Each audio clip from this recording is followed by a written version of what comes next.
கோவை போகும் வழியில் மதியம் உணவுக்காக பஸ்ஸை ஒரு ஹோட்டலில் நிறுத்திய போதுதான் அவரை கவனித்தேன்.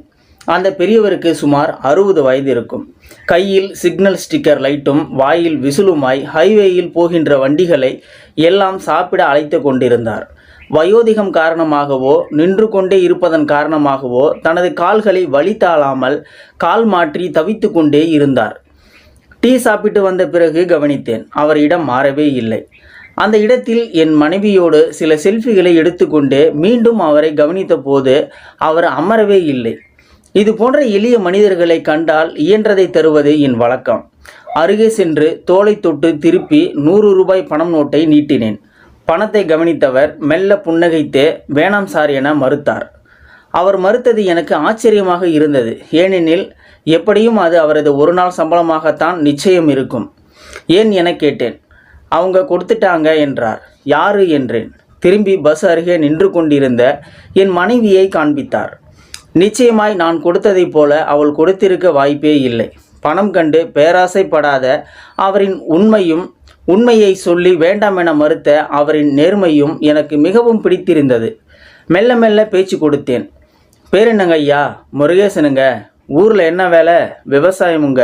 எத்தனை வருஷமாக இங்கே வேலை செய்கிறீங்க? 4 வருஷமாக செய்கிறேங்க. ஏன் விவசாயத்தை விட்டீங்க? மெல்ல மௌனமானார். தொண்டை அடைத்த துக்கத்தை மெல்ல மெல்ல முழுங்கினார். கம்மிய குரலோட பேச துவங்கினார். ஆனால் என்னோடு பேசி கொண்டிருக்கும் பொழுது அவரின் முழு கவனமும் சாலையில் செல்லும் வண்டிகளை அவ்வப்பொழுது அழைப்பதிலேயே குறிக்கோளாகவே இருந்தது.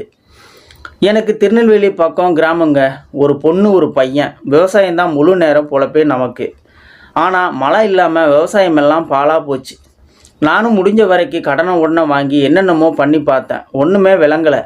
கடைசி வரை கடவுளும் கண்ணையும் திறக்கலை.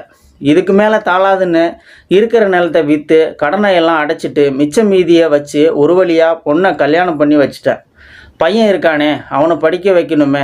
அதுக்காக 4 வருஷத்துக்கு முன்னாடி தான் இங்கே வேலைக்கு வந்து சேர்ந்தேன்.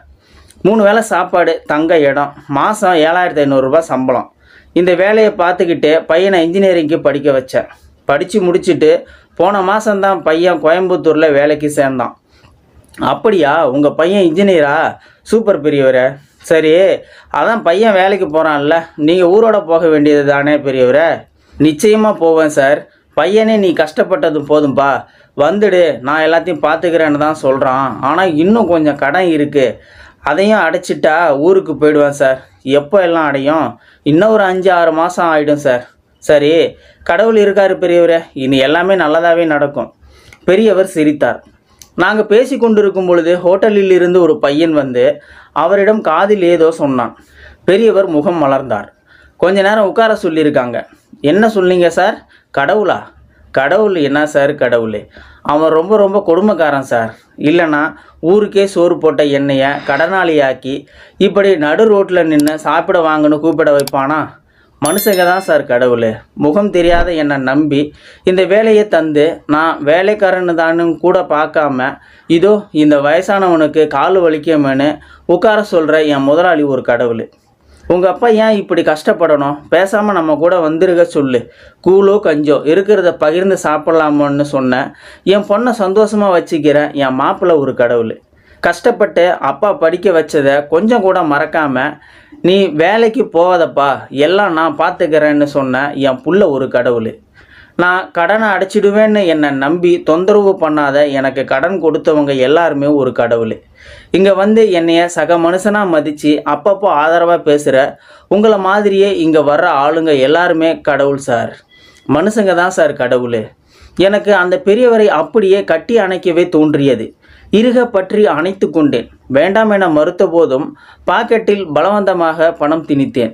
பஸ் கிளம்பும் பொழுது மெல்ல புன்னகைத்த முருகேசன் என்கின்ற அந்த பெரியவரை பார்த்து தலை வணங்கியே கும்பிட்டேன். ஒவ்வொரு வீட்டுக்குமே இது போன்ற தகப்பன் சாமிகள் நிறைய பேர் இருக்கத்தான் செய்கிறார்கள். நமக்குத்தான் எப்பொழுதுமே கும்பிடவோ நினைத்து பார்க்கவோ மனம் வருவதே இல்லை. இந்த வீடியோ பார்த்துட்டு இருக்கிற நண்பர்களே, இந்த வீடியோ பற்றின கருத்துக்களை கீழே இருக்கிற கமெண்ட் செக்ஷனில் மறக்காமல் சொல்லுங்கள். வீடியோ பிடிச்சிருந்தா ஒரு லைக் பண்ணிக்கோங்க. இந்த வீடியோ முடிஞ்ச அளவுக்கு மற்றவங்களுக்கும் ஷேர் பண்ணுங்கள். அப்படியே நம்ம சேனலை சப்ஸ்கிரைப் பண்ணிக்கோங்க. மறக்காமல் பெல் சிம்லையும் கிளிக் பண்ணிக்கோங்க. நன்றி, வணக்கம்.